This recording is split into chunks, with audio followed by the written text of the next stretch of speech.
యేసు ప్రభుకు మొదట వచ్చిన శ్రమల శోధన అని ఆలోచిస్తే, మొదట ఆయన బాప్తిసం తీసుకున్న వెంటనే అపవాది వచ్చి ఆయనకు శోధిస్తాడు. అంటే పాపంలో పడవేయాలని చూస్తాడు, లోకాశలను చూపిస్తాడు. ఒక వ్యక్తిని, ప్రతి ఒక్కరిని కూడా బాప్తిసం తీసుకున్న వెంటనే వచ్చేటివి శోధనలు, శ్రమలు. నెక్స్ట్ వాక్యం చెప్తున్నప్పుడు, వాక్యం ప్రకటిస్తున్నప్పుడు, అప్పుడు శ్రమలు, కన్నీళ్ళు, ఇబ్బందులు, బాధలు. యేసుప్రభుకు చేతులపైన శీలలు, కాళ్ళపైన శీలలు, మరి కొరణాలతో కొట్టిరు కదా, ఆయనకు అనేకుల మధ్యన అన్యాయం తీర్చిరు కదా. ఇవన్నీ కూడా శ్రమల కిందికి వస్తాయి. కాబట్టి శ్రమలు వేరు, శోధన వేరు. యేసుప్రభుకు వచ్చింది మొదట శోధన. ఆ శోధనను జయించిన తర్వాత ఆయన వాక్యం ప్రకటించిండు. వాక్యం ప్రకటించిన తర్వాత కొన్నాళ్ళ తర్వాత ఆయన శ్రమల్లోనికి వెళ్ళిపోయిండు. అదే ఈ 40 రోజుల ఆరాధనలో మనం అందరం కూడా నేర్చుకునేది ఏంటంటే, ఆయన శ్రమల్లోనికి వెళ్ళిపోయిండు. క్రైస్తవులకు శ్రమలు ఉన్నాయి. యెషయా గ్రంథము 58:3 చదవండి.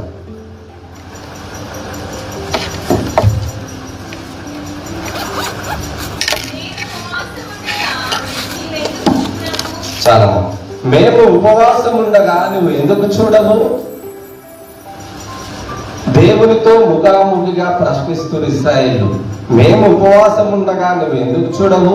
దేవుడు చూడడా? దేవుడు నిత్యం చూసే దేవుడు కదా. మన దేవుడు నిత్యం కూడా ప్రతి అవసరాలు తీరుస్తున్నాడు. ఈ భూమిని సృష్టించిండు, ఆకాశాన్ని సృష్టించిండు, గాలిని, మరి ఎంతో ఆహారాన్ని ప్రకృతిలో అన్ని కూడా పెట్టిండు కదా దేవుడు. మరి ఇవన్నీ కూడా పోషిస్తుండు కదా దేవుడు. మరి ఏంటి మేము ఉపవాసం ఉండగా నువ్వు ఎందుకు చూడవు అని దేవునికి ప్రశ్నిస్తున్నారు.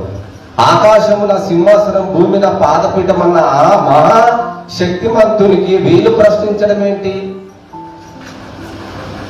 మేము ఉపవాసం ఉండగా నువ్వు ఎందుకు చూడవు? ఉపవాసం ఉన్నప్పుడు దేవుడు ఎందుకు చూడడు చెప్పండి?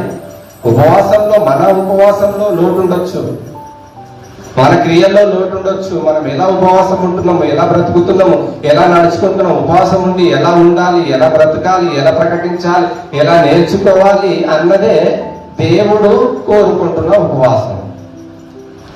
కాబట్టి దేవుడు ఉపవాసం ఉండగా నువ్వు ఎందుకు చూడవని దేవునికి మనం ప్రశ్నిస్తున్నాం. ఈరోజు మన జీవితాల్లో అనేక స్నేహితుల ద్వారా శోధనలు రావచ్చు, బంధువుల ద్వారా రావచ్చు, అక్కచెల్లెల ద్వారా రావచ్చు, ప్రతి ఒక్కరి ద్వారా శోధనలు రావచ్చు.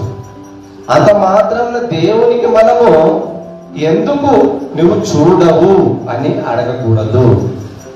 దేవునికి మనము ఏది కూడా ఎదురు మాట్లాడకూడదు.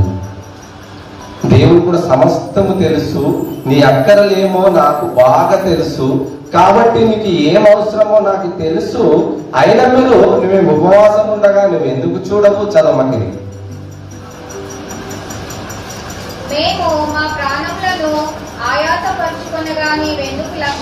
చూసారా, మా ప్రాణములు ఆయాసపరుచుకుంటున్నాం. మేము ఉపవాసం ఉండి బూడిదల కూర్చొని రోధిస్తున్నాము, బాధపడుతున్నాము. నువ్వు ఎందుకు లక్ష్య పెట్టవు? ఎందుకు చూస్తలేవు? ఎందుకు అడుగుతలేవు అని దేవునితో అంటున్నారు వీళ్ళు. దేవుడు ప్రతి దినము నీకు గాలినిచ్చి నిన్ను పోషిస్తున్న దేవుడు. ప్రతి దినము కూడా ఆయన ఊపిరి ద్వారా మనం అందరం బ్రతుకుతున్నాము. ఇవన్నీ కూడా బ్రతుకుతున్నప్పుడు దేవుడు ఎందుకు చూడలేడు? లోపము దేవుందా, మనుషులదా అని ఆలోచించాలి. నేను ఉపవాసం ఉండి చేయవలసింది ఏంటి, నేను చేస్తున్నది ఏంటి, ఉపవాసం ఎలా ఉండాలి అని ఆలోచన అనేది పక్కన పెట్టేసినాం మనం. కాబట్టి దేవుడు కోరుకున్న ఉపవాసం ఏంటో చెప్తున్న చూద్దాం. 7వ వచనం చదవండి, యెషయా గ్రంథం. నీ ఆహారము ఆకలి కొనిన వారికి పెట్టుటయే. నీ ఆహారము అంటూ చూసారా? అంటే మనము కష్టపడ్డ సొమ్ము, మనము కష్టపడి తెచ్చుకున్న ఆహారము లేని వారికి పెట్టుటయే అంటున్నాడు. మనం ఏ రోజైనా పెట్టామా? ఉపవాసం ఉంటున్నాము, మంచిదే. ఉపవాస ప్రార్థనలు పాటిస్తున్నాం, మంచిదే. ఉపవాసం ఉంటే మరి ఏ రోజైనా నీ ఆహారము లేని వారికి అన్నం పెట్టారా మీరు అని దేవుడు అడుగుతున్నాడు. మీరు ఉపవాసం ఉండలేదు, మేము చూస్తలేరు అంటున్నారు కదా, మరి మీరు ఉపవాసం రోజు ఏం చేస్తున్నారు, చేయవలసింది ఏంటి అని దేవుడు అడుగుతున్నాడు. చదవము.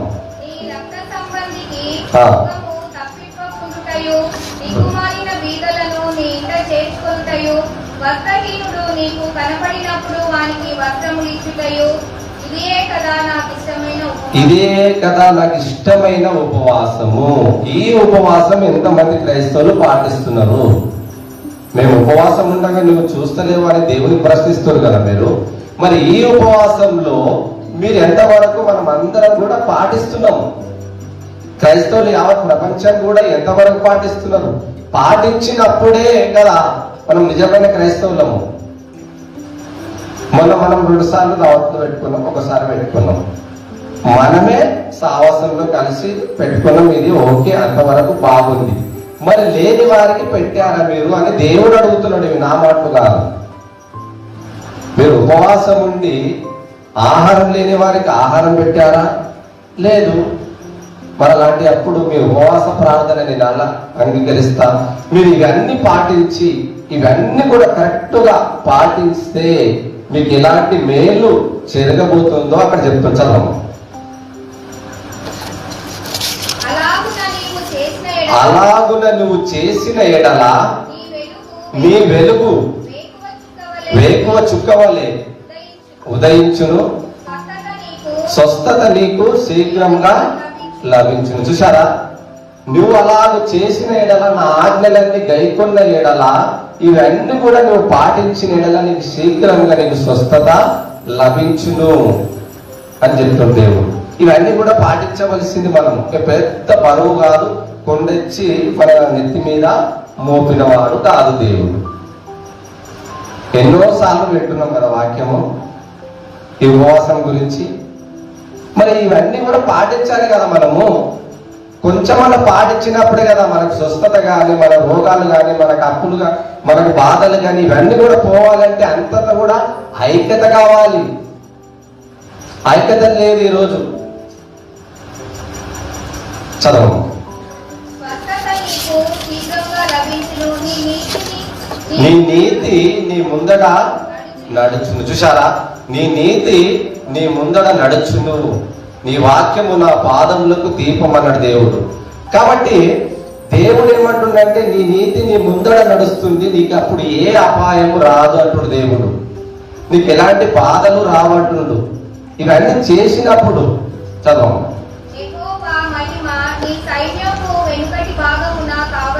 చూసారా, దేవుడే మన వెనకల ఉండి అంత కూడా నడిపిస్తాడు అని చెప్తున్నాడు దేవుడు. కాబట్టి ఈ ఉపవాస దినాల్లో మనం చేయవలసినవి, మన స్నేహితుల ద్వారా ఏమైనా భేదాలు ఉన్నాయా, మన పెద్దవాళ్ళ ద్వారా ఏమైనా భేదాలు ఉన్నాయా, మన సంఘాల ద్వారా ఏమైనా భేదాలు ఉన్నాయా, ఇవన్నీ కూడా భేదాలు ఉన్నప్పుడు మనం ఉపవాసం ఉండి కూడా ఎలాంటి ఉపయోగం లేదు. ఉపవాసం ఉండి మీరు ప్రార్థన చేస్తే దేవుడు ఖచ్చితంగా కూడా ఈ మాటలన్నీ కూడా మీ హృదయంలో నెరవేరుతాయి. మన కక్షలు భేదాలు ఇవన్నీ కూడా తీసి పక్కన పెట్టి యథార్థంగా న్యాయంగా నడుచుకోమని దేవుడు చెప్తున్నాడు. ఇక్కడ ఇశ్రాయేళ్ల సంగతి ఇలా ఉంది. మరి యేసు కాలం వచ్చేసరికి యేసు ప్రభువు ఉపవాసం ఉన్న తర్వాత శోధకుడు వచ్చి ఏం చేస్తుండో చూద్దాం. అసలు యేసు ప్రభు శ్రమలు బాప్తిసం పొందిన వెంటనే మత్తయి సువార్త 3:10 చదవమని. బాప్తిసం తీసుకున్న వెంటనే ఆయన నీళ్ళలో నుండి ఒడ్డుకు వచ్చినప్పుడు దేవుడు ఆకాశం నుంచి ఒక స్వరం వినబడ్డది. చెప్తుంటాడు మత్తయి సువార్త 3:10. ఇదిగో ఈయననే నా ప్రియ కుమారుడు, ఈయన యందు నేను ఆనందించుచున్నాను. చూసారా, యేసుక్రీస్తు బాప్తిసం తీసుకొని అపవాది చేత శోధింపబడుటకై అరణ్యంలోనికి కొనిపోబడెను. శోధకుడు వచ్చి ఆయనను తీసుకొని పోయిండు, శోధించిండు. ఆ తర్వాత కొన్ని రోజుల తర్వాత వాడు వదిలిపెట్టి వెళ్ళిపోయాడు. ఇప్పుడు యేసు ప్రభు స్ట్రేట్ గా సిల్వ దగ్గరికి వెళ్ళిండా, సమాజ మందిరంలోనికి వెళ్ళిండామా చెప్పండి? అపవాది ఎప్పుడైతే వదిలిపెట్టిన తర్వాత శ్రమలు స్టార్ట్ అయినాయా, లేకపోతే యేసు ప్రభు సువార్తలోనికి వెళ్ళిండా? సువార్తలోనికి వెళ్ళండి. లూకా సువార్త లూకా సువార్త 4:17 చదవండి.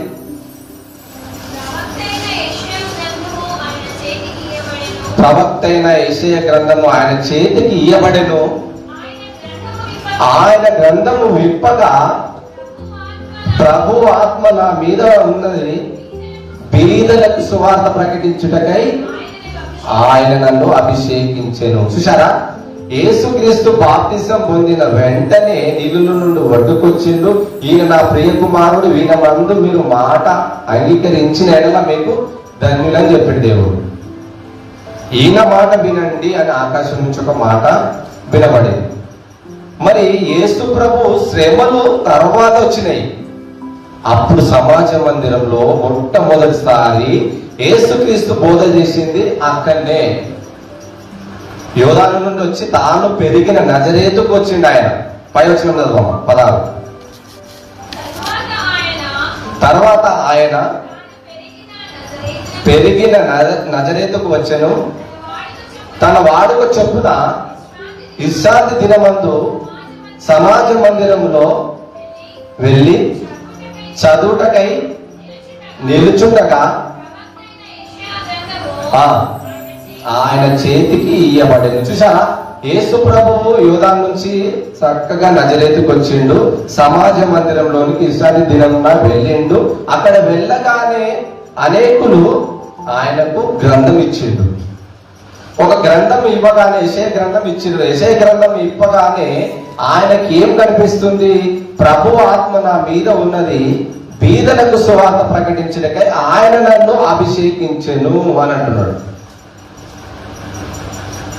అంటే యేసుక్రీస్తు వచ్చింది ఎవరి కోసము, వచ్చింది ఎవరి కోసం అని ఆలోచిస్తే ఆయన బీదల కోసము వచ్చిండు. బీదలు అనగానే మరి ఊరు చివరిలో ఉన్నవారు, లేదా అడుకున్నవారు, లేదా బట్టలు లేని వారు, వీళ్ళనుకోకండి మీరు. బీదలు అనగానే వాక్యము ఎరగని వాళ్ళు బీదలు. బైబిల్ ప్రకారం వాక్యం తెలియని వారందరూ కూడా బీదలే. కాబట్టి ఆయన చదవమని చెరలో ఉన్న వారికి విడుదలను, గుడ్డి వారికి చూపును. చూసారా, చెరలో ఉన్న వారికి విడుదల అంటే జైల్లో ఉన్న వారికి అందరు కూడా విడుదల కాదు. పాపం అనే చెరలో మునిగిపోయిన శాస్త్రులు, పరిసయ్యులు ఆ రోజున్న వాళ్ళ కింద ఉన్న బానిసత్వం, అనేక ప్రజలు కూడా పాపం అనే బానిసత్వంలో ఉంచబడిపోయిండు. ఆ పాపం అనే చెరను ఆయన విడిపించిండు. కాబట్టి బీదలనగానే ప్రపంచంలో ఎంత ధనవంతులు ఉన్నా, ఎంత జ్ఞానం ఉన్నా, మన విషయంలో ఏమిటంటే బంగారం ఉన్నవారు, ఎండి ఉన్నవారు, ధనవంతులు ఉన్నవారు, అనేక ఆస్తులు ఉన్నవారు, వీళ్ళు ధనవంతులని మనం అనుకుంటున్నాం. కానీ బైబిల్ గ్రంథం ఏం చెప్తున్నదంటే బీదలనగానే వాక్యము ఎరగని వాళ్ళు బీదలు. ఆ బీదలకు ఎందుకంటే శాస్త్రులు, పరిచయాలు ఉన్నారు అక్కడ సమాజ మందిరంలో, అనేకులు కూడా ఉన్నారు. వాళ్ళ మధ్యన పరిచర్య చేస్తుండే యేసుక్రీస్తు. కాబట్టి ఆ మాటలు ఏం చెప్తుంటారు మనకి? నలిగిన వారిని విడిపించుటకును,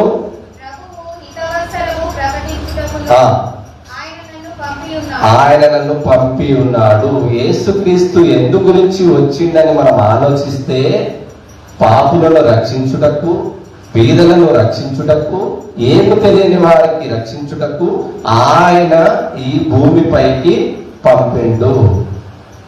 కాబట్టి దానికోసం యేసుక్రీస్తు ఈ భూమిపైకి రావడం అనేది జరిగింది. కాబట్టి అపవాది చేత లూకా సువార్త 4:4 మొదటి చదవం. యేసు పరిశుద్ధాత్మ పూర్ణుడై తిరిగి వచ్చి 40 దినములు ఆత్మ చేత అరణ్యంలో నడిపింపబడి అపవాది చేత శోధింపబడుచుండెను. ఆ దినములలో ఆయన ఏమీ తినలేదు. అవి తీరిన తరువాత ఆయన ఆకలి కొనగా అపవాది, నీవు దేవుని కుమారుడవైతే రొట్టె అడుగునట్లు ఈ రాతితో చెప్పుమని ఆయనతో చెప్పాడు. చూసారా, నీవు దేవుని కుమారుడవైతే ఈ రాళ్లను ఆజ్ఞాపించు. నువ్వు దేవుని కుమారుడు అయితే ఈ రాళ్లను రొట్టెలగునట్లు ఆజ్ఞాపిస్తే నువ్వు ఆకలి అవుతుంది కదా 40 రోజుల నుంచి. ఒక వ్యక్తి 40 రోజులు ఉపవాసం ఉన్న తర్వాత అపవాది వచ్చింది కదా యేసుప్రభు దగ్గరికి. అంటే ఉపవాసం ఎందు గురించి ఉన్నాడు యేసుక్రీస్తు అంటే ధర్మశాస్త్రంలో ఉంది ఉపవాసం ఉండాలని. మోషే ఉన్నాడు, అందుగురించే ఉపవాసం జయించిన వాడు అన్నిటిని కూడా జయిస్తాడు. ఆకలి తట్టుకున్నవాడు అన్నిటిని కూడా ఆవరించుకోగలడు. కాబట్టి అందు గురించి యేసు ప్రభు ఉపవాసం ఉన్నాడు. నువ్వు దేవుని కుమారుడు అయితే ఈ రాళ్లను రొట్టెలాగినట్లు ఆజ్ఞాపించమని. చూసారా, యేసు ప్రభువు ఎన్నిసార్లు చెప్పిన కదమ్మా, ఈ రొట్టె కావాలంటే ఏం కావాలి? పిండి కావాలి. పిండి కావాలంటే జొన్నలు కావాలి. జొన్నలు కావాలంటే నేల కావాలి. నేల కావాలంటే దేవుని యొక్క మాట కావాలి. ప్రకృతి దేవుని మాట వలన కలిగింది. ప్రకృతిలో మాట వలన భూమి వచ్చింది. ఆ భూమిలో నుండి జొన్నలు వచ్చినాయి. జొన్నలో నుండి మరి మనం తెచ్చుకొని ఈరోజు రొట్టె తింటున్నాం. కాబట్టి స్వీట్ హౌస్ కాడికి పోతే కూడా మనం స్వీట్లు తింటుంటాం కదా. స్వీట్ రావాలంటే కూడా ఏం కావాలమ్మా? చక్కెర కావాలి. చక్కెర కావాలంటే చెరుకు కావాలి. చెరుకు కావాలంటే నేల కావాలి. నేల కావాలంటే మరి దేవుని మాట కావాలి. ఇంత ఆలోచిస్తే దేవుని యొక్క మర్మం అనేది అర్థమవుతుంది. నువ్వు దేవుని కుమారుడు అయితే అని అంటున్నది. అంటే దేవుని కుమారుడు అయితేనే ఇక్కడ నుంచి దుంకు అంటున్నది. అంటే ఇప్పుడు దుంకుతేనే దేవుని కుమారుడు, లేకపోతే కాదా? నాకు చర్చి ముందే నేను మీదికి వెళ్ళి నువ్వు దుంకుతేనే రాజువు లేకపోతే కాదు అన్నారు అనుకో. నేను దుంకుతేనే రాజు లేకపోతే కాదా? నేను దుంకిన రాజునే, దుంకకపోయిన రాజునే. ఆయన దుంకిన దేవుని కుమారుడే, దుంకకపోయిన దేవుని కుమారుడు. అపవాది మాట ఆయన ఎందుకు లక్ష్య పెడతాడు? కాబట్టి ప్రతిది కూడా ఆలోచిస్తే ఉపవాస దినాల్లో మనం ఉంటున్న మనము శ్రమలు ఉపవాసంలో మనం ఉంటున్నాం. ఉపవాసం ఉంటూ శ్రమలు నాకు ముందుగా ఉన్నవి అని గుర్తించుకొని మనము ఉపవాసము ఉంటున్నాం. శ్రమలు చాలా భయంకరమైనవి. హల్లెలూయా. ఒకసారి అందరు నవ్వండి, ఒకసారి నవ్వండి. ఎందుకు నవ్వమంటున్నా అంటే మీరు ఆనందంగా ఉండాలి, ఆ తర్వాత బాధల్లోనికి పోతారు కాబట్టి. పిలిపి 4:4 చదవండి ఒకసారి. పిలిపి 4:4 చదవండి. ఎల్లప్పుడూ ప్రభునందు ఆనందించుడి. మరలా చెబుతున్నా ప్రభునందు ఆనందించుడి. చూసారా, మనం నగడం వలన ముఖంలో సంతోషం ఉంటుంది. నగడం వలన మరి ఎన్నో ఆరోగ్యాలు ఈరోజు సమాజం చెప్తుంది. కానీ మనం దేవుని వాక్యములో ఆనందించాలంట, దేవుని మాటల్లో ఆనందించాలంట, దేవుని అడుగుజాడల్లో మనం అందరం కూడా ఆలోచించాలంట. కాబట్టి మనం ఇప్పటిదాకా తెలుసుకున్నది ఉపవాసం ఎందుకు, వింటలేని దేవుడు, ఎలా ఉండాలి, ఎలా బ్రతకాలి మనం అందరము, ఇవన్నీ కూడా పాటించినప్పుడు ఆయన శీఘ్రంగా నీకు స్వస్థత జరుగు, నువ్వు వేపుచ్చుకొని ముందు నడుస్తుందని యెషయా విన్నాం కదా. ఆ రోజు క్రైస్తవులకు ఎలాంటి శ్రమలు వచ్చినాయో ఒకసారి చూద్దాం. అపొస్తలుల కార్యము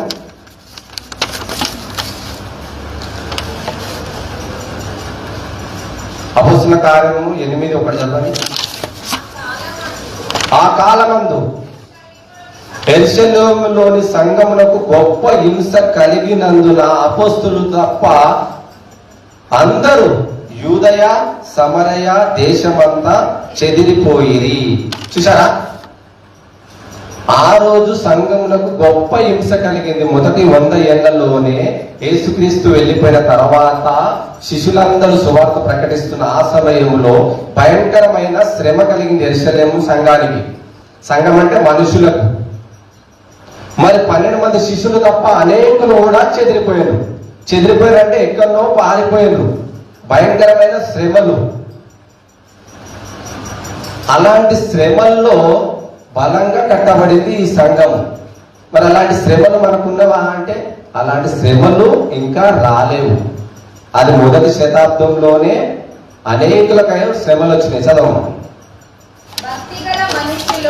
భక్తిగల మనుషులు స్టెఫెనును చంపిన కాలం అదే చేసి అతని గురించి బహుగా ప్రలాపించిరి. సౌలైతే ఇంటింట వచ్చి పురుషులను స్త్రీలను ఈడ్చుకొని పోయి చెరసాలలో వేస్తుండ్రు. చూసారా, సౌలు అయితే స్టెఫెను చనిపోయేటప్పుడు సౌలు ఉన్నాడు, రాళ్లతో కొట్టి చంపిండ్రు, ఊరు బయట గౌరీ తీసుకుపోయి పడేసిండ్రు, చంపేసిండ్రు. ఆ తర్వాత మరి సౌలు క్రైస్తవులందరూ కూడా హింసిస్తున్నాడు. స్త్రీలను చూస్తలేడు, పురుషులను చూస్తలేడు, అందరిని తీసుకొని వెళ్ళి చెరసాలలో వేస్తున్నాడు, చెరసాలలో బంధించేస్తున్నాడు. మీరు యేసుప్రభు గురించి ప్రకటించొద్దు, యేసుప్రభు గురించి చెప్పొద్దు, యేసుప్రభు గురించి మీరు మాట్లాడొద్దు అని సౌలు ఒక కండిషన్ తీసుకొని వచ్చాడు. కాబట్టి ఇవన్నిట్లో కూడా వాళ్ళు తట్టుకొని నిలబడి ఇప్పటి వరకు వచ్చింది. చదవండి. కాబట్టి చెదరిపోయిన వారు సువార్త వాక్యమును ప్రకటించుచు సంచారం చేసిరు. చూసారా, ఈ చెదిరిపోయిన ఎక్కడెక్కడో సంగారెడ్డి, సాస్పేట, ఇక్కడ ఎక్కడెక్కడో చెదిరిపోయిన మనుషులందరూ. చెదిరిపోయిన వారు ఊరుకుంటారా? ఊరుకుంటారు. వాళ్ళు ఏదో ఒక రోజు యేసు ప్రభు గురించి ఖచ్చితంగా చెప్తారు. ఇప్పుడు మనం కూడా దినం వాక్యం నేర్చుకుంటున్నాం. మీరు అందరూ కూడా ఏదో ఒక రోజు ఖచ్చితంగా యేసు ప్రభు గురించి ఖచ్చితంగా చెప్తారు. కాబట్టి ఈ మాటలు వాళ్ళు చెప్పి అలా సువార్త ప్రకటించిండ్రు. ప్రకటించి అప్పుడు అనేకులను శిష్యులుగా చేశారు. వాళ్ళు కూడా చెదిరిపోయిన వారు. కాబట్టి ఒకసారి చూస్తాం. రోమీయులకు రాసిన పత్రిక అయిపోయిందా? చూస్తున్న టైం. రోమీయులకు రాసిన పత్రిక చివరిగా 8:35. క్రీస్తు ప్రేమ నుండి మన ఎడబాపు వాడెవడు? శ్రమ అయినను, బాధ అయినను, హింస అయినను, కరువైనను, వస్త్రహీనైనను, ఉపద్రవమైనను, ఖడ్గమైనను మనలను ఎడబాపున. క్రీస్తు ప్రేమ నుంచి ఎడబాపాలని చూడాలనుకున్న వాళ్ళు ఇవన్నీ కూడా పాటిస్తారు, భయపెడతారు, కొడతారు, ఇవన్నీ కూడా చేస్తారు. కానీ క్రీస్తు ప్రేమ నుంచి నిజమైన క్రైస్తవుడు, నిజమైన విశ్వాసి క్రీస్తు ప్రేమ నుంచి మనం అందరం కూడా వేరు కాకూడదు. అంటుకట్టి ఒకరి పట్ల ఒకరందరం కూడా కలిసి ఉండి మన ఉపవాస దినాలు అన్ని కూడా పాటిస్తూ ఎందుకు గురించి ఉపవాసం ఉంటున్నామో అది దేవుడు వింటుందా లేదా అవన్నీ కూడా మనం అనుసరించి దేవునందు భయభక్తులు కలిగి జీవించాలని ఈ చిన్న వాక్యాన్ని దేవుడు దీవించి ఆశ్రయించాలని కోరుచు.